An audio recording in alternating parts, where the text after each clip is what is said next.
Welcome to S M tomato. ముందుగా అందరికీ నమస్తేనా. ఈరోజు బుధవారం 24వ తేదీ డిసెంబర్ 2025 సంవత్సరం. ఈ వీడియోలో కలికిరి మార్కెట్లో టమాటా ధరలు ఎంతవరకు వేశారో చూద్దాం. కలికిరి మార్కెట్లో 15 కేజీల బాక్స్ ధరలు చూసుకుంటే జ్యూస్ కాయలు 50 రూపాయల నుంచి మొదలై 100 రూపాయలు, 150 రూపాయలు, 200 రూపాయల వరకు జ్యూస్ కాయలు పలికాయి.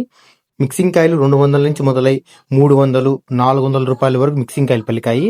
సెకండ్ క్వాలిటీ కాయలు 400 నుంచి మొదలై 450, 500, 550 రూపాయల వరకు సెకండ్ క్వాలిటీ కాయలు పలికాయి.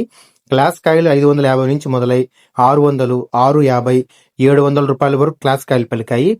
ఈ రోజు కలికిరి టమాటా మార్కెట్లో 15 కేజీల బాక్స్ సూపర్ టాప్ చూసుకుంటే 750 రూపాయలు వేశారన 750 రూపీస్. నిన్నటితో పోలిస్తే ఈ రోజు 50 రూపాయలు టాప్ రేట్ పెరిగిందిన. నిన్న 700 రూపాయలు వేశారు, ఈ రోజు వచ్చి 750 రూపాయలు. మనకు ఎక్కువగా వినిపించే రేట్లు 400 నుంచి 500, 600 రూపాయల వరకు మనకు ఎక్కువగా వినిపించే రేట్లన. నా వీడియో నచ్చితే లైక్ చేయండి, ప్లీజ్ సబ్స్క్రైబ్ చేయండి.